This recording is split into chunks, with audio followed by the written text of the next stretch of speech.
Welcome to another episode of Reemo Reels TV. If you're dropping by the channel for the first time, please like and subscribe and support the channel. I would really appreciate that. The Boston Celtics advance to the NBA Finals. They will be taking on the Golden State Warriors. Now, in my opinion, I think this was the best series that we could have gotten as NBA fans from a competitive standpoint. We've had some really bad series. The series that just ended was really horrible. Every single game was a blowout, basically, in that series with the Miami Heat and the Boston Celtics. And it wasn't really entertaining to watch. Unless you were either a Miami fan or a Boston fan. I didn't have, a good time watching that. I even wandered off and was doing other things while I was watching the game. It was so boring. But this one coming up should be pretty interesting. You got a Boston team that is number one in opponents' points per game in the NBA. And you have a Warriors team that has possibly the greatest shooter ever, possibly the best team ever assembled, within the 20th century in the last decade. And, the Warriors are going to their sixth finals. The first six finals ever since the Chicago Bulls, six finals in the last 8 years, and the only team that did that was the '98 Chicago Bulls, which is considered the greatest team ever. So yeah, Steph Curry is on his path to get his first Finals MVP, and I think the Boston Celtics, man, is not to be played with. I think they're a team that's serious, they're dangerous. They have two offensive players in Tatum and Brown that can go off at any minute. They have shooters coming off the bench. They have a good supporting cast. They have a solid defense. They have the Defensive Player of the Year, Marcus Smart. So you're basically putting up the best defense against the best offense in the NBA from a history standpoint in the last decade. It's going to be interesting to watch, and I can't wait to see it. I think we needed to see that because we got cheated out of not seeing the Suns against the Warriors. And I think everybody wanted to see the Suns against the Warriors. I think that would have been the series in the West that, would have blew the roof off because those two teams were both prolific. And it seemed like they were heading to a collision course until Dallas ruined it for all of us. So we ain't going to get that. We didn't get that series.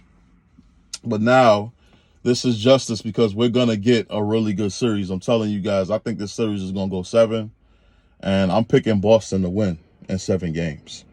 I just think Boston has been battle tested. They've beaten a lot of teams that matter. The type of teams that they've beaten in this playoffs compared to the type of teams that the Warriors have beaten.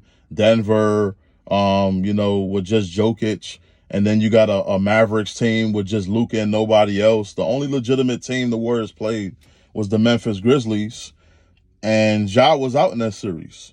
So I can't really give the Warriors credit for winning that series because if Ja was healthy, I think Memphis would have beat Golden State. In fact, they even blew out the Golden State in the 5th game of that series. So had they had Ja, I'm taking Memphis in that series. But you look on the Boston side, they beat Kevin Durant and Kyrie in Brooklyn in the first round, swept them. And I don't even remember the last time Kevin Durant has been swept. Then they went on to beat the Milwaukee Bucks with Giannis, reigning MVP from last year. And then, they go on to defeat the Miami Heat, the number 1 team in the Eastern Conference that represented the East. And this was a Boston team that was 11th in the East. I think in the month of December, they was like number 11. They was fighting to get in the playoffs. They wasn't even in play-in position because I think to get in play-in position, you got to be 10th. So they didn't even play in from play-in position. Give me a minute. I'll get my key.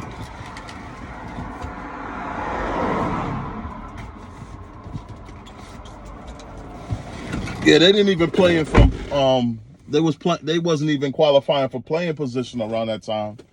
And here they are in the NBA Finals, and they were down in the Bucks series and down in this series, and they came back and won both games after being down 2-3. So Boston is serious. And I think Drammond Green and the Warriors might be looking ahead of these guys and might be looking, you know, like this is going to be an easy series, but I don't think that at all. I think Boston's going to D these guys up. I think they're going to show the Warriors something that they haven't seen in these whole playoffs. And that's why I think playing against the Phoenix Suns would have helped Golden State, because it kind of would have prepared them to play against a real offense. And they will play against a real offense against this Boston team. And it's a finals that I wanted, a finals matchup. And, you know, these playoffs has been horrendous to me. I don't think it has been a good playoffs. Every series, like almost every series, ended too quickly. But yeah, we are gonna get a really good series, and it's gonna be the icing on the cake.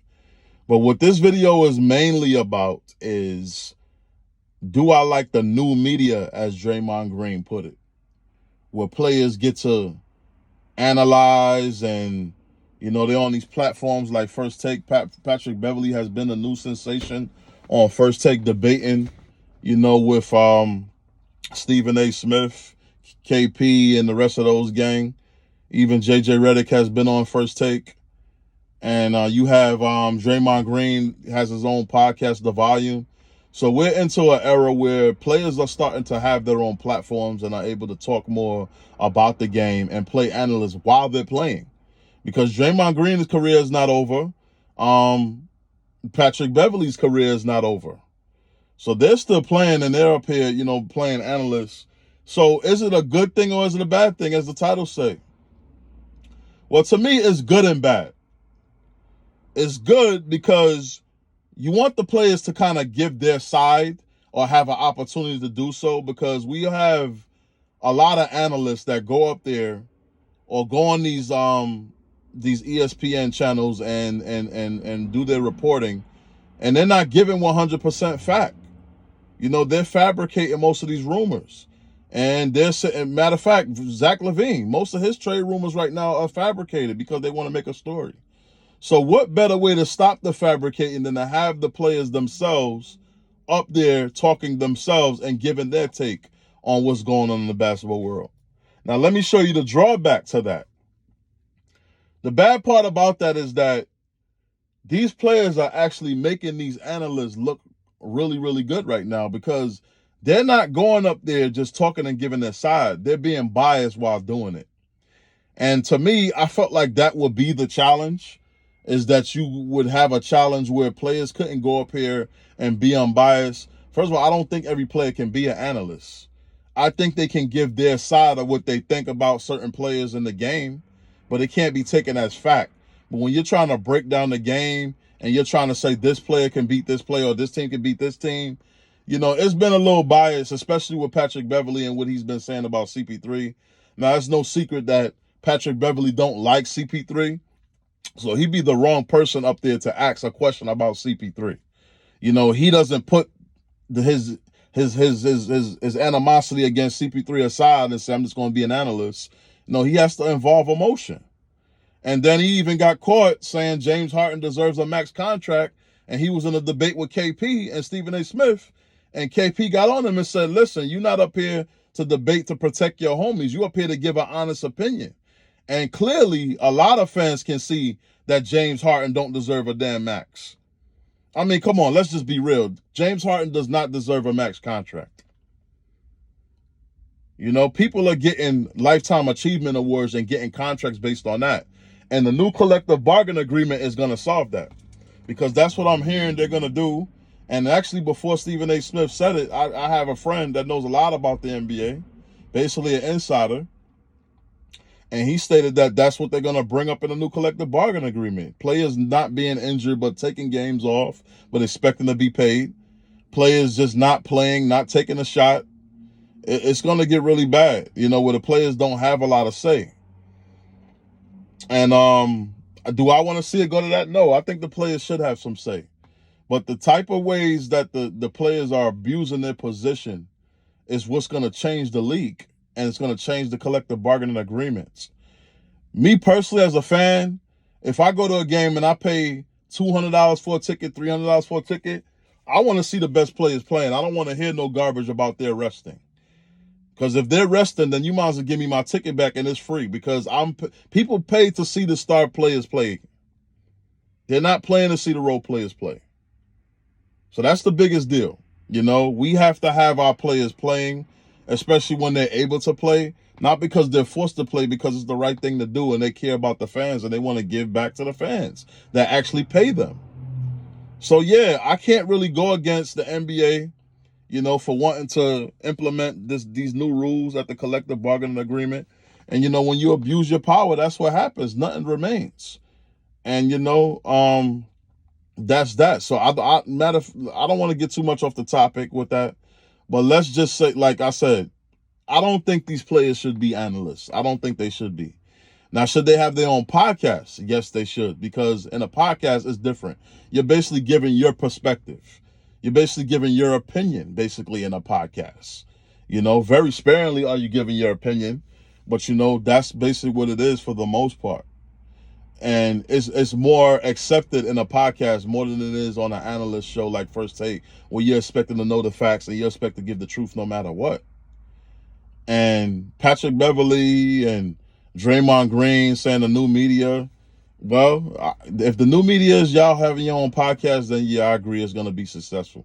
But Stephen A. Smith, even though I hate his rants and I hate his voice because he's always screaming and yelling, the guy knows his stuff, man. He knows his stuff. And nobody can contest that. I mean, the guy, he basically runs First Take now. He basically runs ESPN, from what I'm hearing. So, you don't get that to that level. And the guy, he was the first guy to cover Allen Iverson's career. The first journalist, I believe. So you don't get that kind of juice, not being anybody. Stephen A. Smith has been a long way. He's done a lot. He's been in the game for a long time. So, when you go up here on these shows and you plan to debate somebody like that has been in the field, they didn't play basketball. They spent their whole life being a journalist and mastering the craft. And just like he can't go on the court and do your job, don't think that as a player you can go up there and do his job. Because I'm seeing it already. Patrick Beverley cannot be unbiased. He's unbiased in all of his statements. And he gets emotional too much. We're asking your opinion. We're not asking you how you emotionally feel. What's Steph Curry's shooting percentage? Not do you like Steph Curry, or, if Steph Curry was my friend, this how I would feel. I'm asking you facts. What is Steph Curry's percentage? Do you think he deserves to be MVP based on specifics, based on facts? Do you think he should be MVP? That's all I'm asking. I'm not asking your personal opinion. And these players are going to ruin these shows by doing this. It's fun now because everybody just like to see Pat Bev and Stephen A. go at it. But are you really going to sit there and just listen to somebody rant about how much they don't like this player or that player or whatever? And what's going to stop other players from doing that against that player and this player? It's just going to get ugly, man. So before we just have hate speeches, let's just keep journalism where it is. Analysts and journalism is two different things. So I do mean analysts. I'm sorry, folks. Let's just keep it the way it is. But yeah, I don't think that it's good. I only think it's good, like I said, if you're doing a podcast.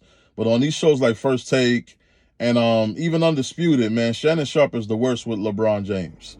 You can't ask him to be unbiased against LeBron James, ever. So that's just an example of a fanboy and an analyst. Tim Legler, he's one of the best. JJ Redick, a little bit shaky. Sometimes he gets opinionated. He's not really giving facts. But yeah, they got some good analysts out here, man. And this new media, it's gonna be interesting, but I don't think it's gonna do well. I think it's gonna fail. So leave your comments below and let me know what you think about those topics. The Golden State Warriors going to face the Boston Celtics. And, do you think the Warriors will win or the Boston Celtics will win? Who do you give the edge to and why? And do you think players should be analysts while they're active players? What do you think about that? Leave your comments below. I'm Reemo Reels. Until next time, I'm out. And the light went out as I'm ending the show. Good night, folks.